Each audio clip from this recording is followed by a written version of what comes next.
साल 1983 क्रिकेट की दुनिया पर वेस्ट इंडीज का एक छत्र राज था। क्लाइव लायड की वो टीम महज एक टीम नहीं थी, वो एक तूफान थी जो अपने सामने वाली हर टीम को उड़ा ले जाते थे। और उसी दुनिया में एक टीम थी, हिंदुस्तान की एक ऐसी टीम जिसे किसी कोई उम्मीद नहीं थी, एक ऐसी टीम जिसे खुद पर भी शायद पूरा यकीन नहीं था। पिछले 2 वर्ल्ड कप में सिर्फ एक मैच जीतने वाली टीम, एक ऐसी टीम जिसे क्रिकेट के पंडित अंडरडॉग भी नहीं बल्कि नो होप टीम कहते थे। लेकिन उस टीम का कप्तान एक ऐसा नौजवान था जिसकी आंखों में सपने थे, एक ऐसा हरपन मौला जिसके इरादों में बिजली और हौसलों में आग थी। नाम था कपिल देव। तारीख थी 18 जून 1983। इंग्लैंड का एक छोटा प्यारा सा शहर टनब्रिज वेल्स मैदान, ऐसा जैसे किसी चित्रकार ने कैनवास पर उतार दिया हो। सामने थी जिम्बाब्वे की टीम, कागजों पर एक कमजोर टीम लेकिन इरादों से बेहतर मजबूत। भारत के लिए करो या मरो का मुकाबला था। वर्ल्ड कप में बने रहने के लिए जीत जरूरी थी। उस समय कैप्टन थे कपिल देव, जिन्होंने टॉस जीता और पहले बल्लेबाजी का फैसला किया। एक ऐसा फैसला जो कुछ ही मिनटों में एक बुरे सपने जैसा लगने वाला था। एक ऐसा फैसला जो भारतीय क्रिकेट के इतिहास का सबसे शर्मनाक पन्ना लिख सकता था या फिर सबसे गौरवशाली। टीम इंडिया का शुरुआत से ही पहले विकेट का लगना शुरू हो जाता। सुनील गावस्कर 0 पर आउट, क्रिस श्रीकांत 0 पर आउट, मोहिंदर अमरनाथ 5 रन पर आउट, संदीप पाटिल 1 रन पर आउट और फिर कप्तान के सबसे भरोसेमंद बल्लेबाज यशपाल शर्मा सिर्फ 9 रन पर आउट। सिर्फ 17 रन और आधी टीम पवेलियन में। वर्ल्ड कप का सपना टूट रहा था। भारतीय फैंस के चेहरे पर मायूसी थी। ड्रेसिंग रूम में मौत जैसा सन्नाटा लग रहा था कि मैच कुछ ही घंटों में खत्म हो जाएगा। भारत एक ऐसे रिकॉर्ड की तरफ बढ़ रहा था जिसे कोई टीम बनाना नहीं चाहती। और फिर उसी सन्नाटे को चीरते हुए पवेलियन की सीढ़ियों से एक शख्स नीचे उतरा। कंधों पर टीम का बोझ, दिल में देश की उम्मीदें और चेहरे पर एक अजीब सी शांति। ये कप्तान था कपिल देव। वो मैदान पर नहीं, इतिहास के एक ऐसे दोराहे पर कदम रख रहा था जहाँ से या तो गुमनामी का अंधेरा था या फिर एक ऐसी कहानी की शुरुआत जो हमेशा के लिए अमर हो जाने वाली थी। ये कहानी है उस दिन की जब एक इंसान ने असंभव को संभव कर दिखाया। ये कहानी है उस पारी की जिसे किसी ने टीवी पर नहीं देखा लेकिन जिसकी गूंज आज भी हर क्रिकेट प्रेमी के दिल में सुनाई देती है। ये कहानी है कपिल देव की 175 रनों की। मैंने बहुत सारी पारियां देखी है। मैं ये कहूंगा कि मैंने जो एक दिवसीय सर्वश्रेष्ठ पारी जो देखी है वो कपिल की 175 वाली। सुबह का वक्त टनब्रिज वेल्स की पिच पर नमी और हरी घास थी।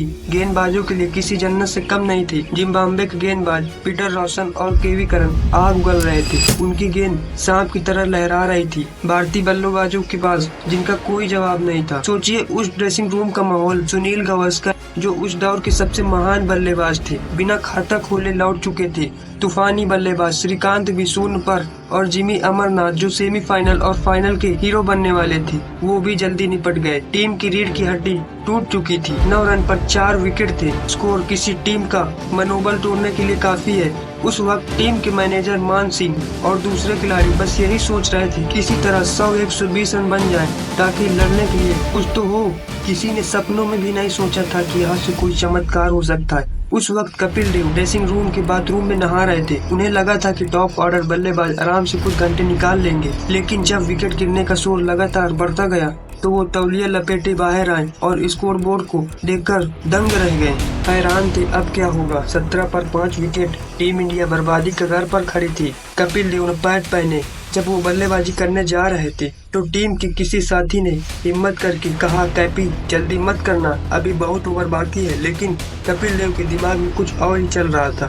उनके पास खोने के लिए कुछ नहीं था लेकिन पाने के लिए पूरा जहान था। जब एक कप्तान अपनी टीम को 17 रन पर 5 विकेट के स्कोर पर देखता है तो उसके दिल पर क्या गुजरती। शायद वो सोचता है कि आज इज्जत कैसे बचाई जाए। लेकिन कपिल देव अलग मिट्टी के बने थे। वो इज्जत बचाने नहीं, वो मैच जीतने उतरे थे। सामने थे जिम्बाब्वे के गेंदबाज जो जीत की महक सूंघ चुके थे। उन्हें लगा कि बस कुछ ही देर में वो भारतीय पारी को समेट देंगे, लेकिन वो नहीं जानते थे कि उन्हें गलती से एक सोए हुए शेर को जगा दिया था। एक ऐसा शेर जो आज शिकार करने के मूड में था। क्रीज पर कपिल के साथ थे रोजर बिन्नी। दोनों पर दबाव था। एक और विकेट का मतलब था खेल खत्म। कपिल देव ने अपने स्वाभाविक आक्रामक खेल को रोका। उन्होंने गेंद को समझना शुरू किया, पिच के मिजाज को पढ़ा। एक एक रन जोड़ना शुरू हुआ। कोई जल्दबाजी नहीं, कोई बड़ा शॉट नहीं, सिर्फ डिफेंस, सिर्फ गेंद को पुराना करने की कोशिश। कपिल देव जो अपनी तूफानी बल्लेबाजी के लिए जाने जाते थे, उस दिन एक शांत स्वभाव की तरह बल्लेबाजी कर रहे थे। वो जानते थे कि अगर उन्हें तूफान लाना है तो पहले इस शांत समंदर को पार करना होगा। रोजर बिन्नी ने 22 रनों का अहम योगदान दिया। उन्होंने कप्तान का साथ निभाया। जब वो 60 के स्कोर पर आउट हुए तो टीम थोड़ी संभली हुई लग रही थी। फिर आए रवि शास्त्री, वो भी सिर्फ 1 रन बनाकर चलते बने। स्कोर हुआ 77 पर 7। जब क्रीज पर आए मदन लाल से बस एक बात कही, बस खेलते रहो, विकेट पर टिके रहो, मैं देख लूंगा। और फिर कपिल देव ने धीरे धीरे अपने हाथ खोलने शुरू किए। अब वो सिर्फ गेंद को रोक नहीं रहे थे, बल्कि खराब गेंदों को बाउंड्री के बाहर भी भेज रहे थे।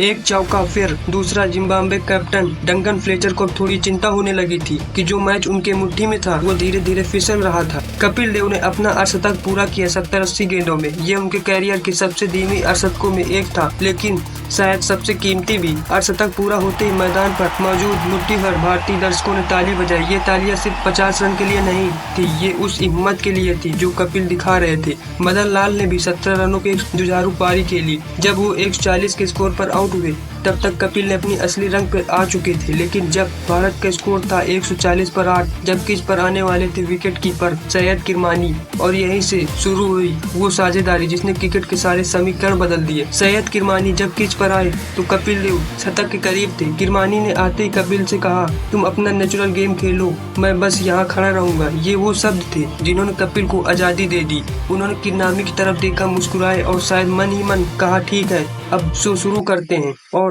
फिर जो हुआ वो टनब्रिज वेल्स के मैदान में पहले कभी नहीं देखा गया।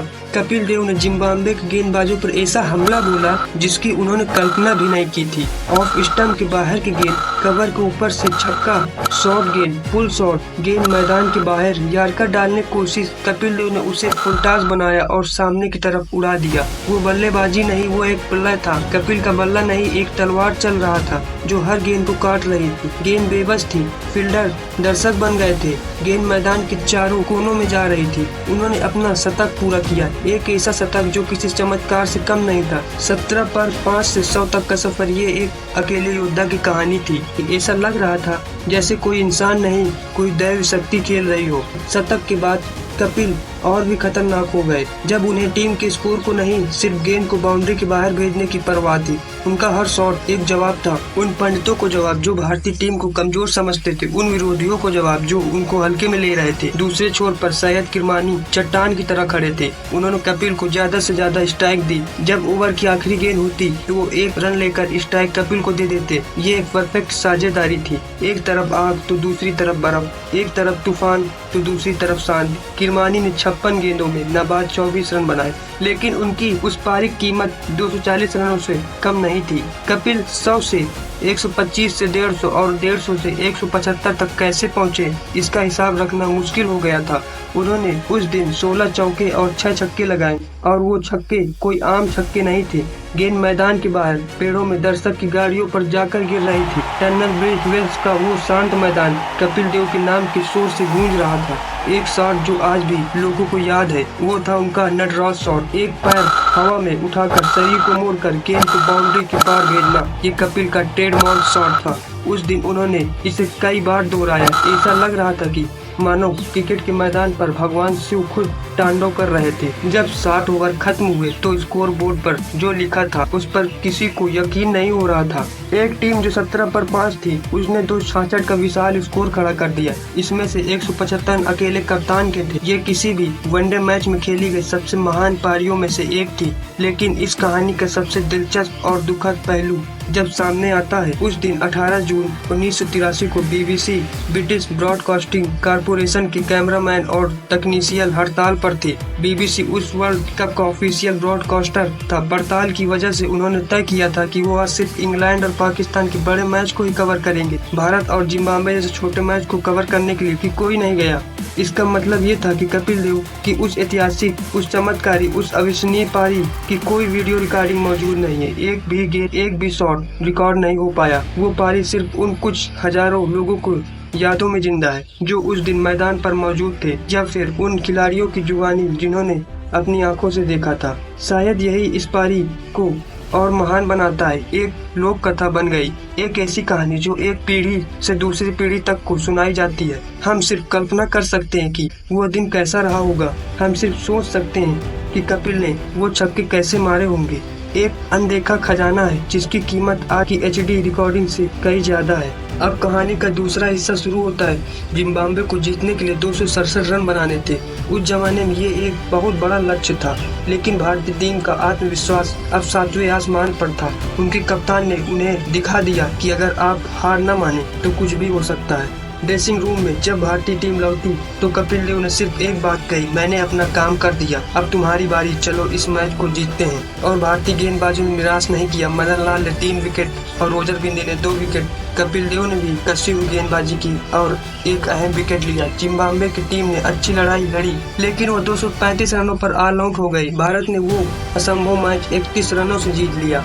ये सिर्फ एक मैच की जीत नहीं थी, ये एक विश्वास की जीत थी। उस दिन टर्नब्रिज पे सिर्फ 175 रन नहीं बने, बल्कि 1983 वर्ल्ड कप के चैंपियन का जन्म हुआ था। उस एक पारी ने टीम को बदल दिया। खिलाड़ियों को यकीन हो गया कि किसी भी परिस्थिति में मैच जीत सकते हैं। उस 175 की पारी का प्रभाव देखिए। अगर कपिल देव उस दिन जल्दी आउट हो जाते तो भारत वर्ल्ड कप से बाहर हो जाता, भारत सेमीफाइनल में नहीं पहुंचता और शायद 25 जून 1983 को लॉर्ड्स की बालकनी पर कपिल देव वर्ल्ड कप की ट्रॉफी नहीं उठा रहे होते। उस एक पारी ने भारतीय क्रिकेट को भविष्य लिख दिया।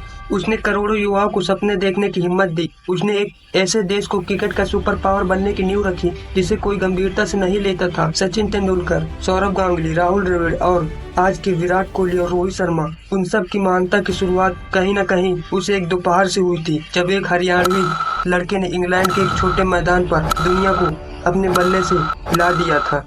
क्रिकेट के इतिहास में कई महान पारियां खेली गई हैं, कई दोहरे शतक बने हैं, कई रिकॉर्ड टूटे, लेकिन कपिल देव को 175 रनों की पारी सिर्फ आंकड़ों की मोहताज नहीं है, वो स्कोर कार्ड से कई ज्यादा बड़ी है। वो पारी एक उम्मीद है कि जब सब कुछ खत्म हो जाए तब भी एक रास्ता बचता है। वो पारी एक हिम्मत है कि जब दुनिया आप पर हंसे तो आप अपने काम से जवाब दें। वो पारी एक विश्वास है कि अकेला इंसान भी दुनिया को बदल सकता है। आज भी जब कोई पूछता है कि क्रिकेट की सबसे महान वनडे पारी कौन सी है तो कई नाम सामने आते हैं, लेकिन जब कोई पूछता है कि सबसे ज्यादा प्रभावशाली पारी कौन थी, एक ऐसी पारी जिसने एक टीम ही नहीं एक देश की तकदीर बदल दी, तो जहन में सिर्फ एक ही जवाब आता है, टर्नब्रिज वेल्स 18 जून 1983। कपिल देव की नवाद 175 रन, एक पारी जिसे किसी ने नहीं देखा लेकिन जिसे कोई कभी भुला नहीं पाएगा।